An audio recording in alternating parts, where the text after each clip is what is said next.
Hey, what's happening, Roland?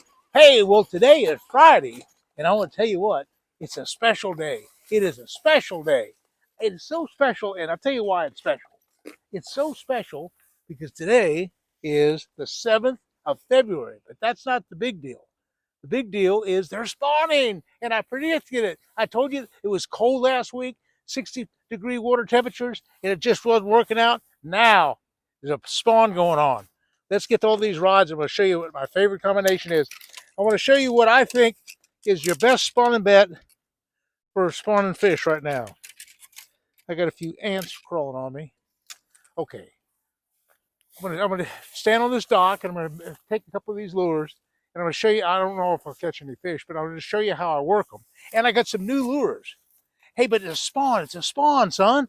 That is the biggest deal in the world.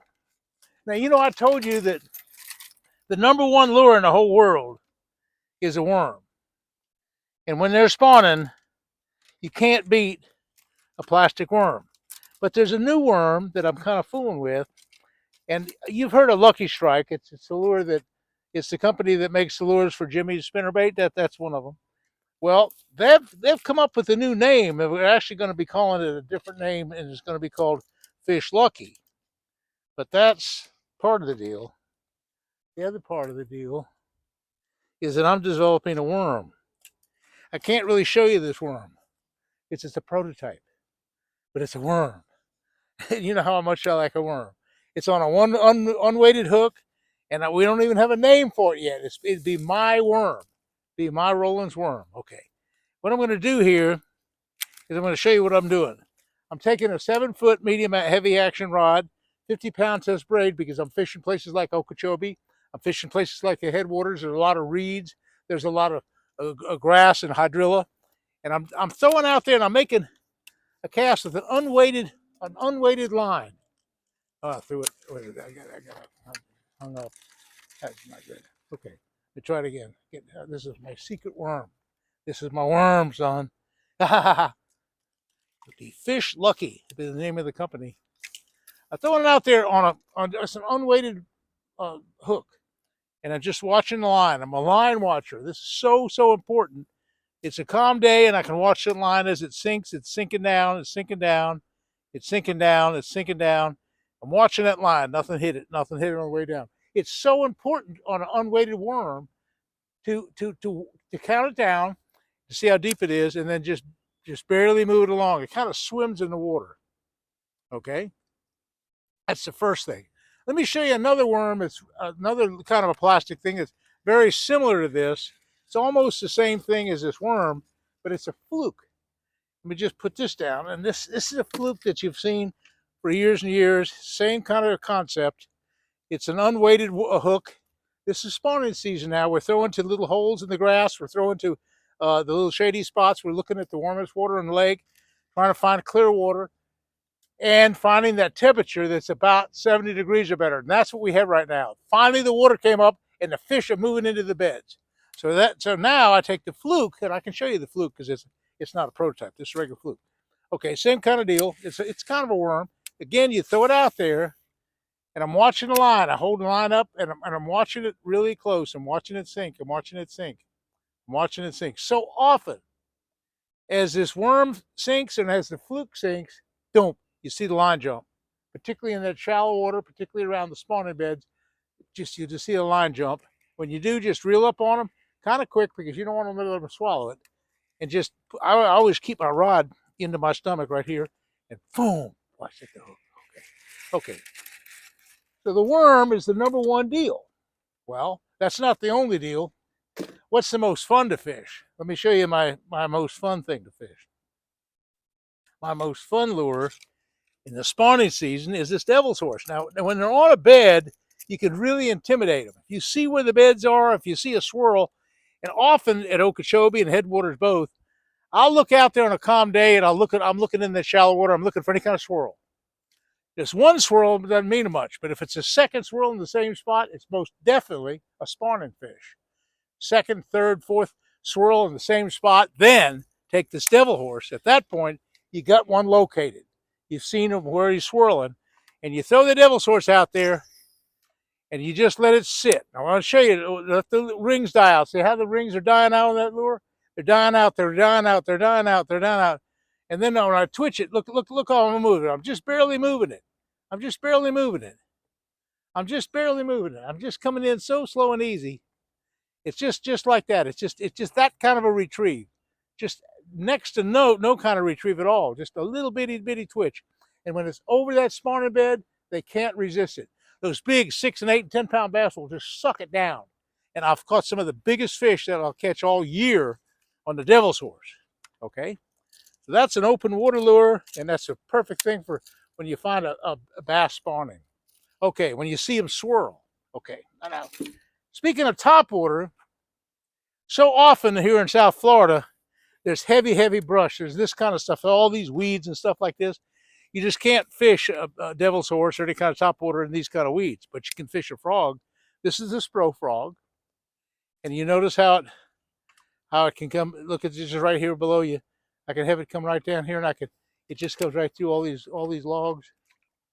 It comes right across it. It just comes across stuff like that. And fish are kind of sometimes just underneath that. So I can't really show you much, but I can show you that it can come right through all sorts of stuff. I can just kind of twitch it along. And again, I can come over little limbs with it. I can come over stuff. I can just keep coming over.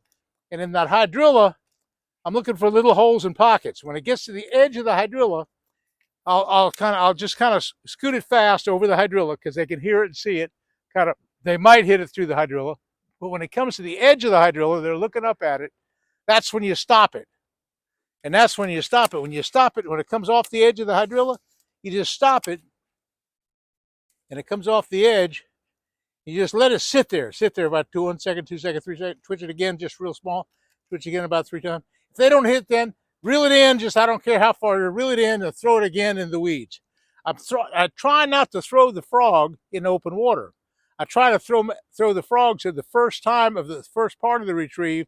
It's in the hydrilla. So that's the deal. Okay, chatterbaits. I know you've heard of the chatterbait. Chatterbait's just a real good lure. It's kind of taken over where the spinnerbait was, and it's really a good thing. It's just a long distance deal. You're over the grass flats. You're in open water. You're just taking a chatterbait. You just kind of slow rolling it like this, just kind of slow and easy. Okay, and that's a chatterbait bite. You notice a lot of times I'll just slow down. I'll feel it tick. I get, in this case, braided line with a little bit of a leader. And when I feel it tick, it ticks the grass, I just kind of break it loose, and sometimes it comes right over that hydrilla. Again, it's just a slow retrieve, and you don't watch the rod tip. It's just going crazy just on that retrieve. But that's not to replace the spinnerbait, because the spinnerbait, and I've told you this 100 times, I've won a lot of tournaments on a spinnerbait. And now that I'm using Jimmy Houston's spinnerbait, this is one of my favorites now. This is a single-bladed Redman spinnerbait. This is made by Lucky Strike, but again, the company is going to change its name to Fish Lucky. Anyway, that's Jimmy Houston's Redman spinnerbait, and that's really a key lure. You notice it has a different kind of bend. It has a round bend right here, a single blade. Okay, it's just perfect, and you can't break this. This will last forever. I can have big redfish hit it, tear the skirt all up, bend the hook, bend this thing all the heck. They don't break. You can just keep using them all day long, and that's such a big impart from what we've had with, say, the Booyah spinnerbaits and some of the other spinnerbaits. They're fragile. So many spinnerbaits are fragile. This Redman is practically indestructible. It's just really a tough bait. It's just like the chatterbait. I throw it out there, just a slow retrieve. You can watch that rod tip. You can see it's doing about the same kind of vibration as the chatterbait. I'll put this on par with the chatterbait any day. And some days the spinnerbait will far and exceed, particularly a windy, rainy kind of day, a spinnerbait will beat a chatterbait. I'm going to tell you right now, this is my favorite. And it goes straight up and down. It's just a great combination. Sometimes I'll put a trailer hook on it, and sometimes I'll put a little small trailer like a fluke or something like that type of a trailer on the back. Okay. Now, let me show you the new kid on the block. This is a bait that's really coming along. Years ago, a scrounger was a big deal. A scrounger was made by Lucky Strike, and it just kind of it just kind of went away. For 5 or 6 years, they didn't have the scroungers anymore. But look at this thing. Look at this bait. It's so much like a chatterbait. Look at the way that thing runs. Look at that. Look at this. Can you see that? Can you see the tail? It is so cool. It wobbles back and forth. It's such a cool bait. It's so much like a chatterbait, but it doesn't have quite the ding, but it has that swimming action and it has that wobble. And so now, so on this one, this is so cool. Same kind of deal, over top the hydrilla. I throw it out there and just, again, watch my rod tip. Look at that rod tip. It just is vibrating just like a chatterbait did, just like that spinnerbait did. That's a wobbling, in this case, a wobbling lure. Is this a swim bait here? This is the scrounger. It's a scrounger. It's really paying off. I'm catching a world of fish on these scroungers. So that's kind of my choice right now. The worm, the topwater, the spinnerbaits, and the scrounger. So anyway, that's what's happening right now. And I just want to tell you that my health, by the way, has been improved. I'm in all sorts of pretty good health right now, and I've had a lot of doctors work, and I had the AFib thing, and it's kind of passed. I got the medication just right. I feel like $1 million. I might maybe have a little bit of a blood flow problem, but not much. I'm pretty healthy, so that's the good part. That's the good part. And the spawning season is coming up. It's right here, right now. That's the best part. So make it down to Florida. I don't care when you find that water temperature 70 degrees. And next week, you have the full moon. So you know there's going to be a giant spawn all over Florida next week. Okay, we'll see you again soon. Thanks for watching.